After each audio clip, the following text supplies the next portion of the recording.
ผ่านโลงแล้วสกีรถเข้าไปเลยนะเบิ่งน้ำเดียวว่านี่ก็เป็นแบบบอนที่เขาใช่ว่าเดินกีฬาเนี่ยเพราะว่าเป็นบอนจอดรถของเขาเลยจะจอดรถไว้เราก็จะได้จอดรถฟัดกันนี่แล้วก็ย่างรถไปผ่านโลงเพิ่น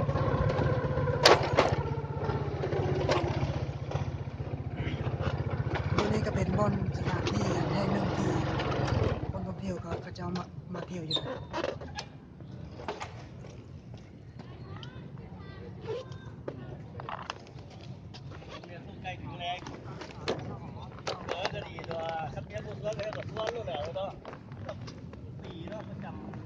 ตอนนี้ก็มาฮอดแล้วมันเป็นแบบว่าธาตุลมนะที่สีเหลืองๆด้านหลังนั่นแหละนั่นแหละเขาธาตุลมสาวก็งามอยู่เลยมีผู้สาวงามหลายอยู่เลยมองเรื่องผู้สาวนี่บ่ผ่านแน่นอนเพราะว่าบ่ได้แสวงหาขนาดนั้นขนาดบ่ได้แสวงหาบ่ได้แสวงหาขนาดบ่ได้แสวงหาอย่างนั้นนะเพราะว่าอะไรมีแต่ว่าเกี่ยวกับธาตุลมเวียงจันทน์นี่ส่วนอันนี้ก็บ่รู้จักเกี่ยวกับการธาตุลมเวียงจันทน์นี่เป็นอะไรนะมีแต่เคยได้ยินชื่อทางหลังบนน่าจะทางข้างบนน่าจะเป็นวัดที่กระเจ้าเมียคู่อะไรวะวัดที่เมียคู่อยู่แหละแต่นี่ก็บ่แน่ใจว่าสิเมียคู่ก็มีเนาะพอค่อยเห็นนุ่งผ้าสบงสีเหลืองๆวัดนี่ก็ใหญ่พอสมควรทางหลังเหมือนกันกำลังสิก่อสร้างขึ้น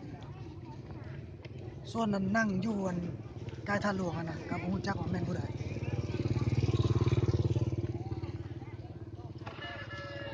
คันสิว่าสิโคตรตะบองก็บ่แม่นว่าผิดก็ขอโทษขออภัยนั่นว่านี่ก็บ่รู้จักจะเป็นเจ้าหน้าบ่อนที่นั่งอยู่อัน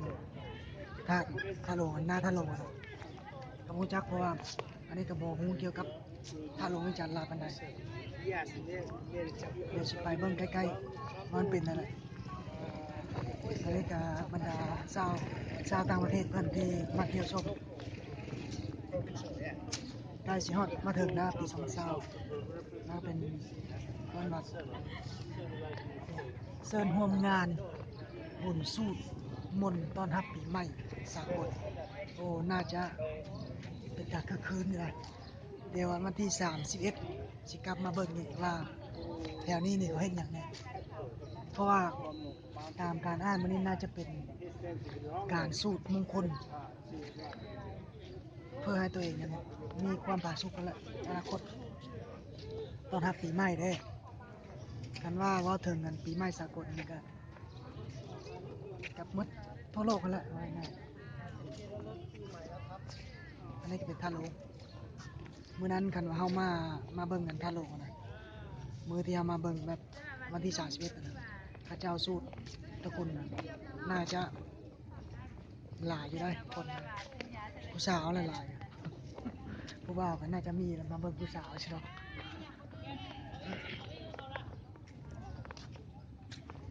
มันเพิ่นดื้อที่ว่าเพิ่นเป็นหินละอันนี้ก็เป็นการขายเงินสดมันเป็นเงินสดนี่เป็นเงิน925พระเจ้าขายปลอกแขนกับสายคอนะอันนี้ก็เป็นแบบวัฒนธรรมของชาวลาวเพิ่นนุ่งเดี๋ยวสิพาไปเบิ่งแถวท่าโลงเขาเจ้าขายแน่แถวข้างๆนะเพราะว่าเห็นเบิ่งทะเลเบิ่งนี่ประเภทส่วนหลายสิเป็นแบบมันการนุ่งถือของชาวพุทธเฮาแหละเพิ่นชาวพุทธคนลาวชาวพุทธนี่เขาเจ้าสิมักนุ่งถือแบบสิ้นไหมเบ่งแพร่ส่วนท่านโลงก็บ่รู้จักว่าสร้างขึ้นในปีใดนะเพราะว่าความรู้ด้านประเทศตัวเองบ่ค่อยมีปานใด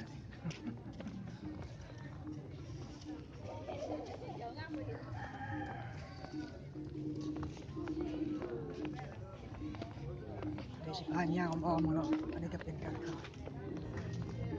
ยย่างอ้อม เมื่อวานใจจะขี่รถแล้วเขาเวิร์นตามแต่ยังต้องไปเขาที่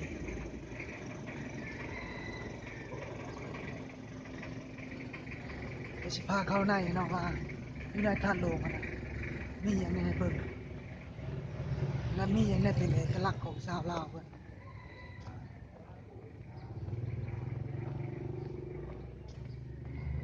และในกับบ่มีหยังหลายสถาปัตย์กำแพงจะเข้าในเบิ่งอยู่แต่ว่าข้าเจ้าได้ปิดประตูแล้วการปิดประตูคือกับการที่ข้าเจ้าบ่ให้เข้านะเดี๋ยวไปเลาะเบิ่งกันข้างๆมึงว่ามันมีคนเข้าบ่หรือว่ามีทางเข้าทางไหนบ่จะได้เข้าไปเบิ่งว่าทางในมันมีหยังแหน่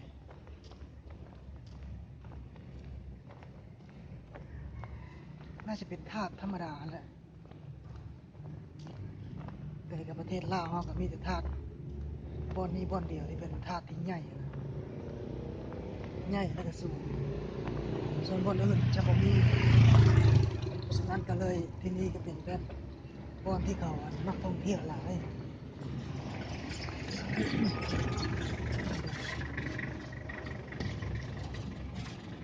ตามประประดากันว่าถึงธาตุมันก็จะคล้ายๆกับประเทศกัมพูชาเพราะว่าลวดลายในการประประดาและการแต่งจะคล้ายๆกัน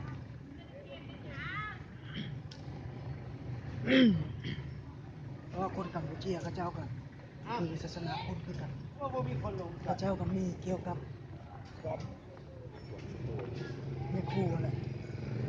กลางคืนเนี่ยเขาเจ้าน่าจะเปิดไพ่ที่ไหน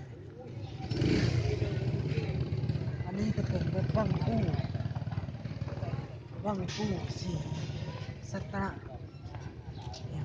วังคู่สีสัตตะนาลานะเว้ยภาษาลาวอ่านบ่ออกวังวังปูสีสัตตะนาคลาคำว่าง่ายๆเป็นบ่อนที่พญานาคเพิ่นขึ้นมาพญานาคก็มีทั้ง7องค์เป็นบ่อนที่ข้าเจ้านับถือโดยเฉพาะอ้อมไปห้องนี้แถวนี้กับแถวอ้อมๆนี่กับมีการขายเครื่องสุดงามนะสุดงามแท้เป็นตาจักซื้อให้จักสุด2สุดเมื่อฝากมันเมื่อฝากคันมีผู้ชายนะเป็นตาจักซื้อจักสุด2สุดแต่บังเอิญผู้ชายมีผู้จะซื้อฝากไป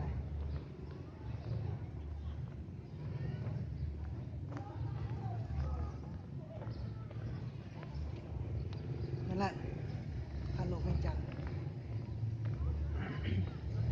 เป็นตายังมากกลางคืนเนาะว่ามานาสิพามากกลางคืนเพราะว่ายังรอท่าเอาใบอันใบวะใบว่าบอลยืนกี้นะลืมซื้อเลยใบยืนประกาศหรืออะไรนะใบเทียนเอกสารนั่นแหละเอกสารที่เชื่อมต่อไปเห็นต่อพาอยู่ยังพันเมืองง่ายหรอก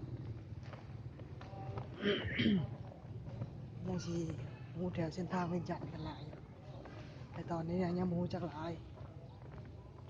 ขี่รถไปขี่รถมาลงทางตะพื้นเพราะว่าบ่เคยมาแน่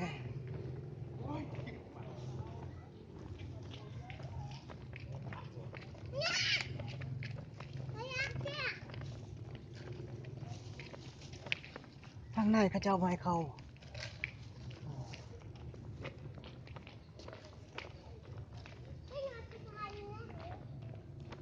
อยู่ในมันน่าจะเข้าก็ได้แหละแต่วันในวัดน่าจะเข้าได้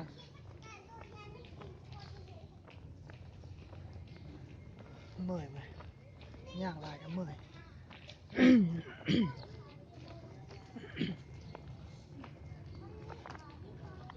อันนี้ก็เป็นวัดชื่อว่าวัด กับฮู้จักชื่อ มันเป็นวัดแบบว่าสวยงามพอสมควรอลังการงานสร้างเขาว่า ทางล่างก็เป็นท่าลงทางข้างก็เป็นวัดนี้ฮู้จักชื่อวัดแต่ว่าศิลปะลวดลายอันมืองามมหัศจรรย์เลย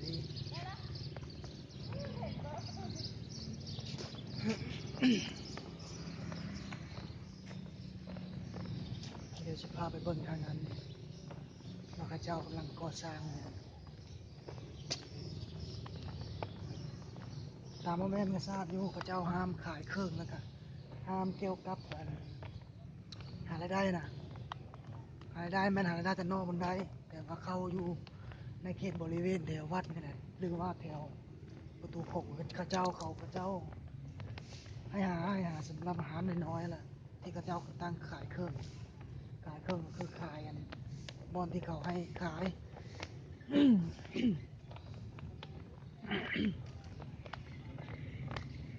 ส่วนอันนี้ก็เป็นบอนที่เฮากำลังจะมาสวดมนต์เนาะแต่บ่รู้จักว่าวันที่31นี่สิมาคันสิมาก็มาเลาะเบิ่งซื่อๆดอกบ่มาอันสวดมนต์อันนี้ก็เป็นการจัดพิธี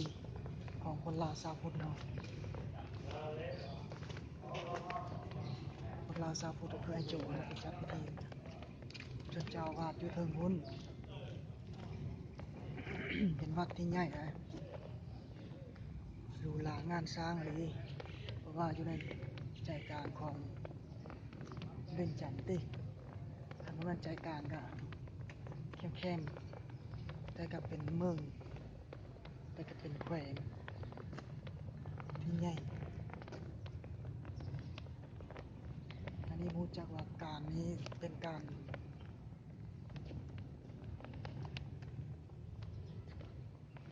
มอบอะไรวะ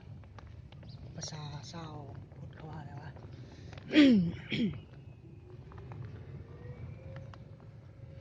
มาตามนี้ก็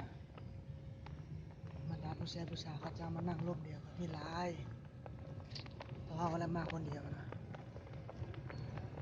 มาย่างเซิร์ฟเวอร์คนเดียวย่างมาเพื่อหลายใครจังวะนะโอ้เมื่อยเว้ย